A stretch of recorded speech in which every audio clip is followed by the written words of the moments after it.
खबरें जो आपको सीधे जोड़ती हैं हमसे, जिनका आपकी जिंदगी पर होता है सीधा असर। खबरों की वही तस्वीर, बिना बदले बिना डरे, जज्बा सच का लिए, सच दिखाते हैं।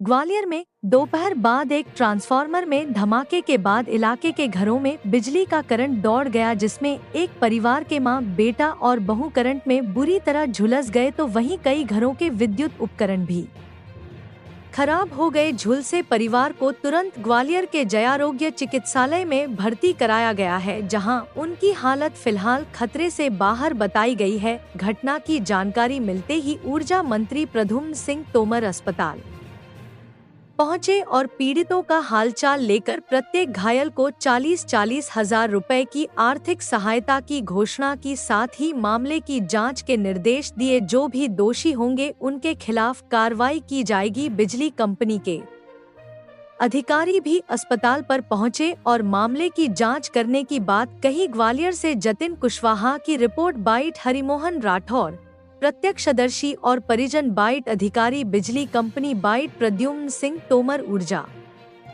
मंत्री। लापरवाही की बात नहीं कह रहा, एक जैसा कि बताया था कि एक गिलहरी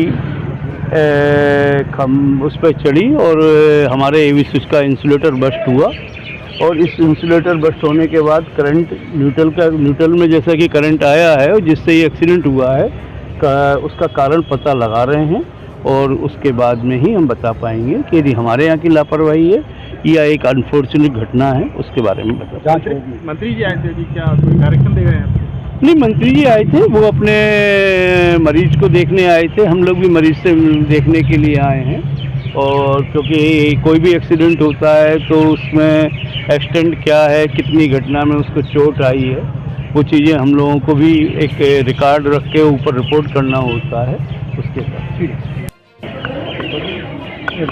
क्या कहाँ घटनाक्रम, क्या घटनाक्रम हुआ था बताइए। कोटेश्वर रोड काली माता मंदिर के जस्ट सामने मकान है, उसका देवी राठौर का।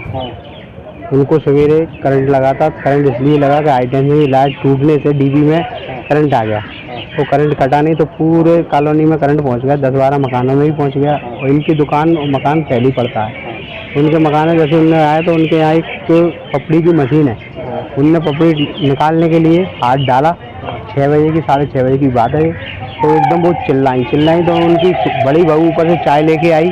तो उनने सोचा मम्मी को बीपी लो हो गया, तो सिर्फ फड़फड़ा रही है। उनने आके चाय तो रख दी, तो जैसे उनने बड़ी बहू ने मम्मी करा तो वो भी चिपक गई। तो उनका देवर आया, उनका छोटा वाला लड़का, वो आया, वो भी चिपक गया। तो वो इतने जल गए। 3 लोगों को लगा है। और कितना नुकसान हुआ आसपास के? नुकसान तो जो मान लो फ्रिज, टीवी ये सब हो ही गए। मेन तो हमारे और पीछे जो मकान बने उनमें भी फूक गए हैं कई लोगों के, किसी को लगा भी है झटका। आया था और क्या कहा है? अभी तो मंत्री जी आए थे, प्रद्युम्न जी, उन्होंने कहा है आपका इलाज बढ़िया चलेगा और 40-40 हजार रुपये की आर्थिक मदद उनको हाल की हाल दे दी जाए। किसकी लापरवाही मानते हो? मैं तो प्रशासन की मानता हूँ। कहूँ हाई टेंशन आए दिन टूट रही है, कहीं ना कहीं टूट ही जाती है। उसमें कोई सपोर्टर हो तो समझ में आए, लाइट तारों में बाहर में कहीं ना कहीं हो जाता है। वो बरसात का टाइम सही चल रहा है।